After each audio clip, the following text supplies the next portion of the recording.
উনি আজকে নোবেল বিজয়ী হয়েছেন, নোবেল পেয়েছেন, অন্তর্বর্তী সরকারের প্রধান হয়েছেন, সরকার প্রধান হয়েছেন, কিন্তু গ্রামীণ ব্যাংকের এই বুড়ো বয়সে এই কর্মকর্তা কর্মচারীদের একটা ছোট্টখাটো দাবি, সেটার দিকে কর্ণপাত করেন নাই। কেন করেন নাই এটা আপনাদের কাছে আমরা দাবি করলাম। নাম্বার 1, সেটা গত 2004 সালের যে প্রজ্ঞাপন, সেটা অদ্যবধি আমরা পাই নাই।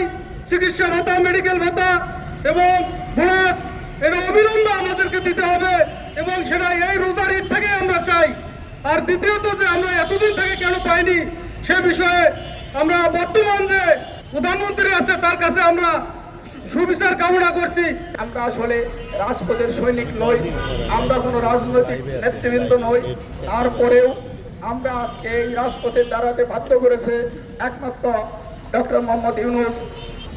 আপনারা জানেন, আমরা জীবনের যৌবনের সেই দুর্নির্বার আকর্ষণ উপেক্ষা করে বাংলার পথে প্রান্তরে ঘুরে ঘাম রক্ত ঝরিয়ে যে প্রতিষ্ঠান তিলে তিলে গড়ে তুলেছি, সেই তিলকতম অট্টালিকা, যার প্রতিটি ইটের ভিতরে লুকিয়ে আছে আমাদের দীর্ঘশ্বাস, আমাদেরকে বিভিন্নভাবে উনি বঞ্চিত করেছেন।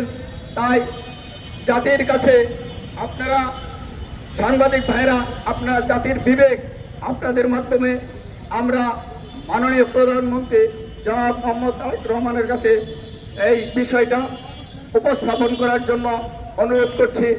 2004 সাল থেকে আজ 2026 সাল পর্যন্ত আমরা তার স্বাদ এখনো পাইনি।